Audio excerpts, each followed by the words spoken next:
And you were probably wondering, but Paula, where's part 2 of that video? I want to know how to form questions in the future.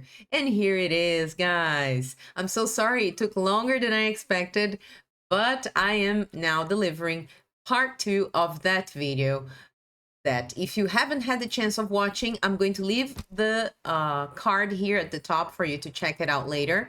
And in today's class, we're going to talk about how we can form questions in the future, okay? So bear in mind that there are 2 structures we can use in English to form questions. And I'm going to show you the 2 of them, and we are going to see the different possibilities in the future, okay? Bear in mind that there is a 3rd structure that can be used to indicate future ideas, and I'm also going to comment about it too. Let's see. Okay, here we go. So speaking firstly about will.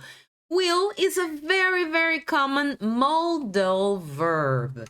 And as a modal verb, it does not take conjugation, okay? So when you use will to form questions in English, you are indicating the idea of subtle decision, okay? Something that you decide on the spur of the moment, something that you don't give much thought, a natural decision that comes to you instantly, for example. Think about something and then you decide it. That's when you use will. Okay, so you would say something like, will you eat this piece of cake? Imagine that there is a piece of cake in the refrigerator for many days. And then you ask your mother or your father, will you eat this piece of cake? So moment decision, right? Attention. The verb here is eat. And this verb remains in the infinitive. You do not conjugate it. And will starts the question. So you say, will you eat this piece of cake? And the affirmative answer, yes, I will. Or negative, no, I will not. And it can be abbreviated, it can be contracted, and you say won't. No, I won't. All right, so that's will. Now, let's have a look at another possibility of asking questions in the future. We can say to be plus going to plus verb. This is used when you are talking about plans, when you're thinking about something for the near future.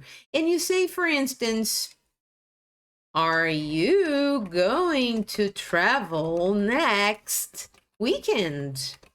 Are you going to travel next weekend? Attention, I start with the verb to be, are, followed by going to, followed by the verb in the infinitive. So I say, are you going to travel next weekend? Once again, the verb does not take conjugation after going to.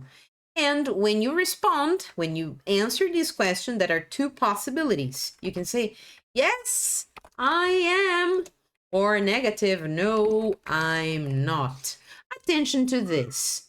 You start the question with the verb to be, so you answer the question using the verb to be again.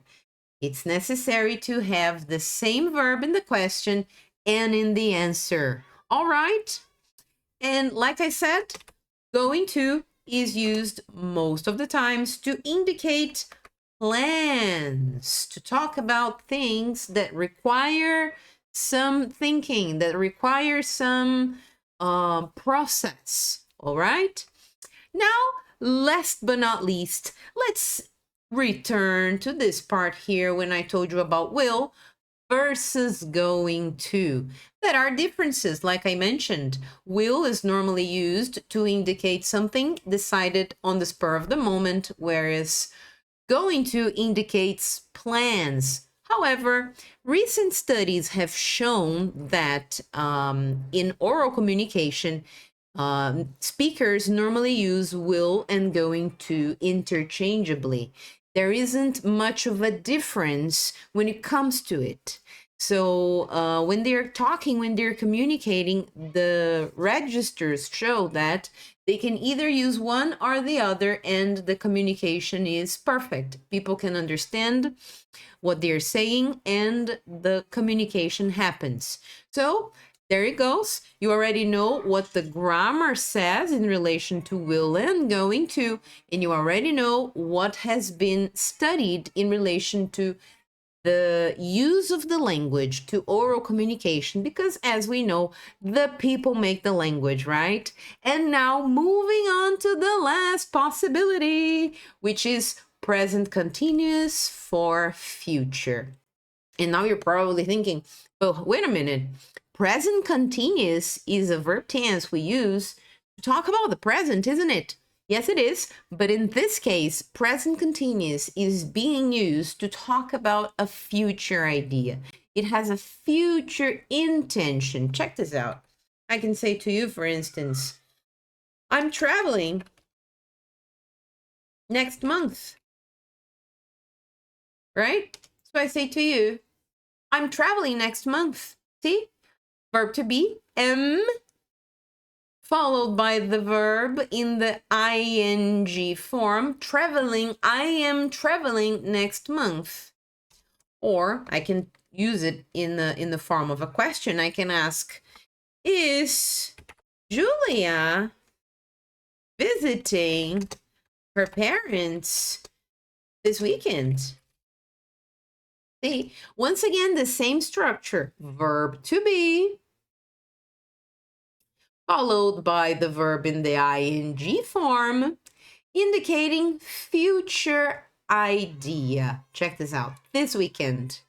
So when I say this weekend, there is a future intention in this question. I'm not talking about something that is happening at the moment. When we use present continuous, we normally indicate something happening at the time of speaking. However, in this case, in this situation, that's not what is happening. So we say, is Julia visiting her parents this weekend? The idea of future requires some thought, and then you can rely on your thoughts. You can choose your answer. There are two possibilities, yes or no. And remember, verb to be in the question, verb to be in the answer. So I say, yes, she is, or no, she isn't. Yes, she is, or no, she isn't. Once again, verb to be in the question, verb to be in the answer. Yeah? And it's very important to remember that when we refer to the present continuous for future, the idea is very close to the use of going to. It's very close to the use of going to. So, as I said before, native speakers normally use these ideas of the future interchangeably. The most important thing is that communication takes place regardless of their verb choice, okay? And of course, they conjugate the verbs correctly. That's important too, yeah?